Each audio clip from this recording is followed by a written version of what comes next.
Halo teman-teman, pada kesempatan ini kita akan membicarakan tentang kerajaan-kerajaan maritim masa Islam di Indonesia, khususnya Kesultanan Mataram, Kesultanan Ternate, Kesultanan Tidore, dan Kesultanan Gorontalo.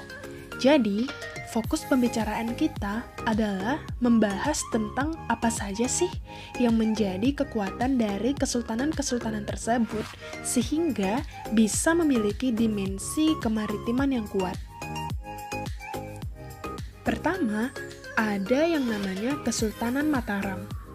Beberapa hal yang membuat Kesultanan Mataram berhasil mencapai puncak kejayaan pada masa Sultan Agung adalah: pertama, memadukan antara hasil agraris dan maritim.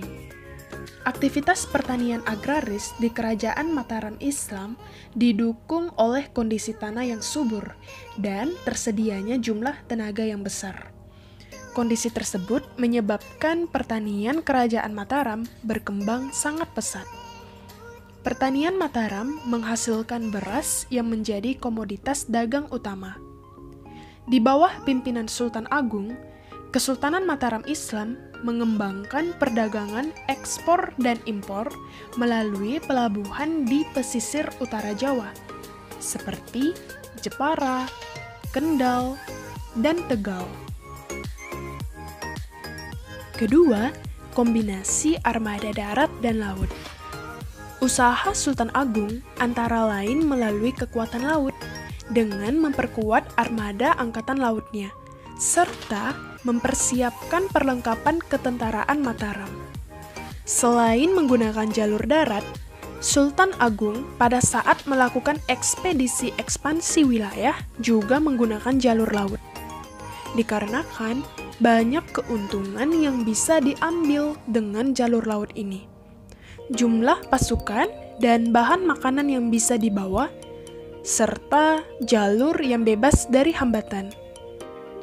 Terkait dengan penguatan armada darat dan laut yang dimiliki oleh Mataram Islam, maka diambil kebijakan seperti wajib bela negara. Jumlah pasukan kerajaan Mataram yang banyak, namun hanya sebagian besar saja terdiri dari pasukan profesional hasil dari rekrutmen. Sedangkan sisanya yang sebagian adalah dari pasukan milisi. Dalam bentuknya sekarang, hal tersebut dapat disamakan dengan kewajiban bela negara. Hanya saja nih, bedanya, wajib bela negara pada masa sekarang didasarkan pada kewajiban setiap warga negara dengan dijamin oleh undang-undang. Sedangkan kewajiban bela negara pada masa itu lebih didasarkan pada kekuatan mutlak raja yang bersifat magis religius. Alat transportasi. Alat transportasi melalui darat dan laut. Transportasi darat menggunakan kuda yang sangat populer pada masa itu, karena binatang ini sangat bertenaga dan bisa menempuh berbagai medan lapangan, serta perawatan yang tidak terlalu sulit. Sedangkan transportasi laut yang digunakan Mataram adalah jenis kapal layar. Kapal-kapal ini biasanya dibuat di sepanjang pantai utara Jawa, dan dalam setiap penyerangan dapat dimuati 20 sampai 40 orang. Fungsi kedua armada transportasi adalah sebagai alat untuk memblokade musuh dari darat dan laut.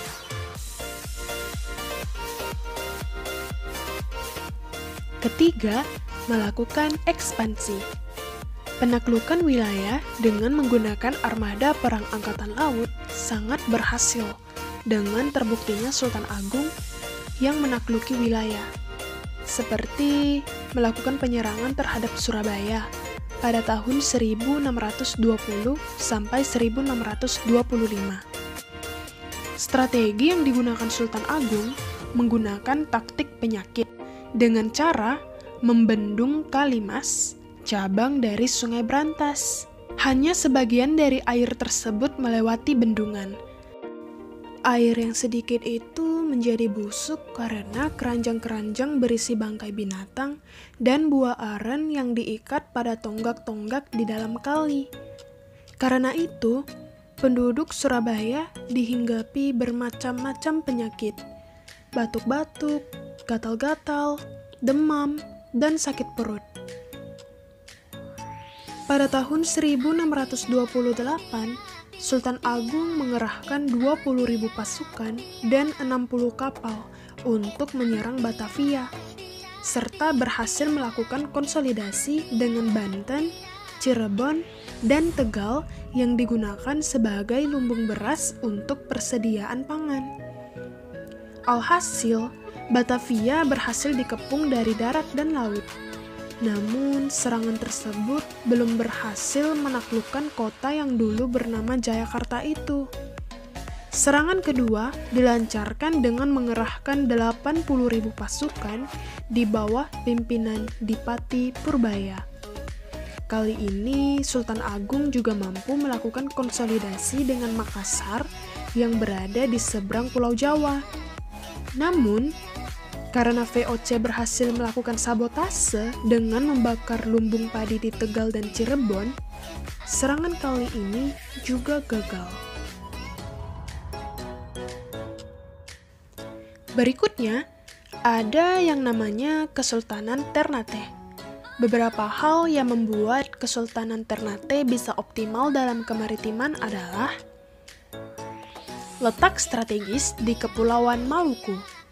Letak Kesultanan Ternate secara geografis berada di Kepulauan Maluku, antara Sulawesi dan Papua. Letak tersebut sangat strategis dan penting dalam dunia perdagangan masa itu. Kepulauan Maluku merupakan penghasil rempah-rempah terbesar, sehingga dijuluki sebagai The Spice Islands. Rempah-rempah menjadi komoditas utama dalam dunia perdagangan pada saat itu, sehingga setiap perdagangan maupun bangsa-bangsa yang datang bertujuan ke Maluku. Penghasil rempah-rempah. Rempah-rempah yang melimpah menyebabkan para pedagang Cina, Melayu, Jawa, Arab, Persia, dan Gujarat datang ke daerah Maluku dengan membawa tekstil, beras, perhiasan, dan kebutuhan hidup untuk ditukar dengan rempah-rempah. Kesultanan Ternate merupakan pemasok cengkeh untuk para pedagang dari Jawa, Banten, Melayu, Makassar, dan Bugis.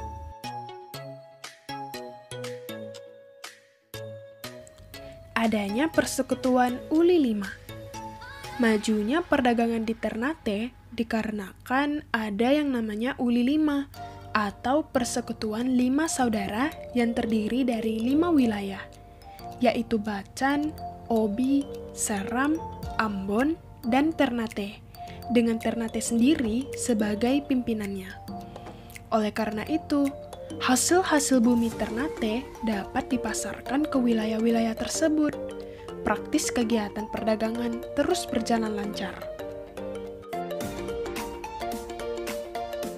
Bekerja sama dengan Portugis. Pilihan Portugis kepada Ternate didasari iming-iming. Kala itu, penguasa Ternate, Sultan Bayanullah, menjanjikan monopoli perdagangan rempah-rempah, terutama cengkeh. Sang raja juga mengizinkan Portugis membangun pos atau kantor di wilayah Ternate.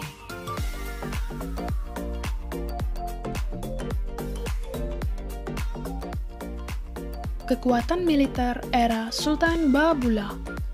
Pada masa Sultan Bahabullah, melalui kora-kora sebagai kapal armada perangnya, berhasil memperluas kekuasaan Ternate. Wilayah kekuasaan Ternate meliputi Sulawesi, Bima, dan Mindanao atau yang kita kenal sekarang sebagai negara Filipina. Sultan Bahabullah bersumpah akan membalaskan dendam sang ayah, Sultan Kairon. Ia tidak akan berhenti berperang sebelum orang Portugis terakhir pergi dari wilayah Ternate dan seluruh Kepulauan Maluku. Ternate merangkul berbagai kekuatan dari seluruh Kepulauan Maluku, Makassar, Jawa, bahkan Melayu, Sumatera, yang membuat Portugis kewalahan. Pertempuran besar pun berlangsung. Dengan taktik jitunya, yakni mengepung dan menutup seluruh akses benteng milik Portugis, Sultan Babula akhirnya meraih kemenangan gemilang pada tahun 1575. Pasukan Portugis lalu tercerai-berai. Kebanyakan melarikan diri ke negeri-negeri lain di Kepulauan Maluku, tapi tetap saja diusir, dan akhirnya sebagian kabur ke Pulau Timor. Ambisi Portugis yang sejak lama ingin menguasai perdagangan dan wilayah Maluku berakhir kandas. Tetangga Kesultanan Ternate, yakni Kesultanan Tidore, juga mengandalkan sektor kemaritiman loh. Letak strategis di Kepulauan Maluku. Kesultanan Tidore terletak di Kepulauan Maluku, antara Sulawesi dan Papua. Posisinya itu membuat mereka menjadi penghasil rempah-rempah terbesar dan bersaing dengan Ternate. Keberadaan rempah-rempah. Tidore merupakan kesultanan yang berada di wilayah bagian timur Nusantara dan merupakan penghasil rempah-rempah di dunia. Oleh karena itu, jika menggunakan Selat Malaka sebagai jalur perdagangan, Tidore adalah pangkal perdagangan. Bangsa Eropa merupakan konsumen rempah-rempah terbanyak. Sumber rempah Kesultanan Tidore ada di beberapa daerah Maluku, sehingga pasokannya selalu mencukupi kebutuhan masyarakat maupun perdagangan antar lokal dan dengan bangsa asing. Tentu banyak yang bertanya-tanya, mengapa daerah Maluku menjadi pusat penghasil rempah-rempah ya? Padahal banyak daerah lain di bumi ini yang tanahnya subur. Untuk menjawab pertanyaan ini, perlu diketahui satu hal ya, kalau wilayah Maluku selain beriklim tropis, wilayahnya juga tergolong subur dengan sinar matahari yang ada sepanjang tahun. Sehingga rempah-rempah tumbuh subur di sana.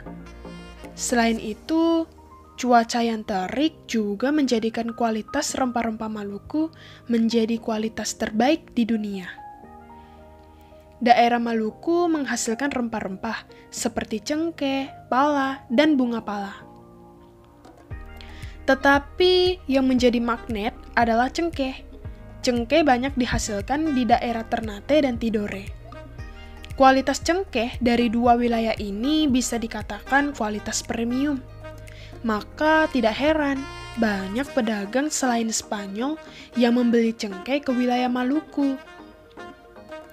Pernyataan ini didukung oleh catatan Tom Parslow dalam pelayarannya di Maluku tahun 1515 ketika bertemu dengan pedagang-pedagang Melayu.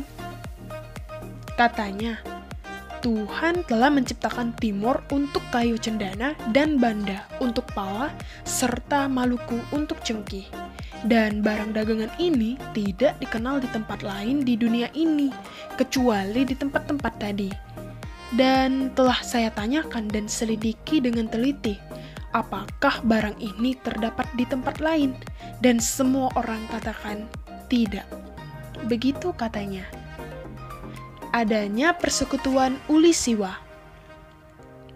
Dipimpin oleh Tidore meliputi Halmahera, Jailajo, sampai ke Papua. Adanya persekutuan ini juga dapat membuat alur perdagangan di wilayah-wilayah tersebut terus terjaga. Bekerja sama dengan Spanyol. Spanyol datang di Tidore disambut hangat oleh Sultan Tidore, yaitu Sultan Al-Mansur. Padahal, secara logika, apabila bangsa asing masuk ke suatu wilayah, tentu akan menjadi ancaman bagi masyarakat wilayah itu sendiri. Tetapi, bangsa Spanyol dengan mudahnya masuk ke Tidore dan direstui oleh Raja Tidore. Bahkan, Sultan Al-Mansur memberikan tempat bagi Spanyol untuk melakukan perdagangan. 2 hari setelah kedatangan Spanyol, Sultan Al-Mansur mengundang mereka ke istana di Maluku untuk jamuan makan siang. Dalam pembicaraan dengan kapten kapal, raja mengizinkan mereka menggelar dagangannya di pasar. Raja bahkan membantu membuatkan tempat berjualan dari bambu dan atap, sehingga terjadi perdagangan dengan sistem barter, di mana sepotong kain merah ditukar dengan cengkih 1 bahar atau 550 pon. 50 pasang gunting dengan 1 bokor cengkih. 3 buah gong dengan 2 bokor cengkih.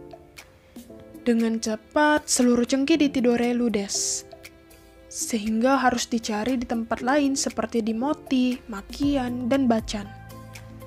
Salah satu kerjasama Spanyol dan Tidore adalah dibangunnya benteng Spanyol di Tidore. Bantuan yang didapat Spanyol di Tidore bisa dibilang sebagai hubungan timbal balik.